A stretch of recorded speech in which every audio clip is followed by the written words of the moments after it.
உள்ளாட்சி அரசு செய்தியால் இணைவோம். காரமடை அருகே மின்வேலியை உடைத்து விளைநிலத்திற்குள் நுழைந்த காட்டு யானைகள் கூட்டம், விவசாயிகள் அச்சம். காரமடையை அடுத்துள்ள கட்டாஞ்சி மலைப்பகுதியில் வனப்பகுதியில் இருந்து வெளியேறிய 7 குட்டிகளுடன் கூடிய 6 காட்டு யானைகள் முகாமிட்டுள்ளன. இந்த காட்டு யானைகள் கணுவாய்பாளையம், சீளையூர், தோலம்பாளையம், வெள்ளியங்காடு உள்ளிட்ட பகுதிகளில் உள்ள விளைநிலங்களுக்குள் புகுந்து வாழை, தென்னை உள்ளிட்ட பயிர்களை சேதம் செய்து வருகின்றன. இந்த நிலையில் பகல் நேரங்களில் வனப்பகுதிக்குள் சென்றுவிடும் இந்த யானைகள் இரவு நேரங்களில் விளைநிலங்களில் புகுந்து பயிர்களை தொடர்ந்து சேதப்படுத்தி வருகின்றன. இதனால் விவசாய நிலங்களில் இரவு காவலுக்கு வரும் காவலாளிகள் பணிக்கு வருவதற்கு தயக்கம் காட்டி வருகின்றனர்.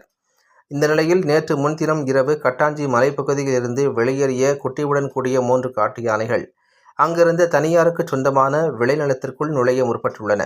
அப்போது விளைநிலத்தை சுற்றிலும் மின்வேலி அமைக்கப்பட்டு இருப்பதை கண்ட காட்டு யானைகள் அதனை உடைத்துவிட்டு நிலத்திற்குள் புகுந்து பயிர்களை சேதம் செய்துள்ளன. இதனால் விவசாயிகள், பொதுமக்கள் அச்சமடைந்துள்ளனர். இது குறித்த வீடியோ காட்சிகள் தனியாருக்கு சொந்தமான தோட்டத்தில் பொருத்தப்பட்டிருந்த CCTV கேமராவில் பதிவாகியுள்ளன. தற்போது இந்த வீடியோ காட்சிகள் இணையத்தில் வைரலாகி வருகின்றன.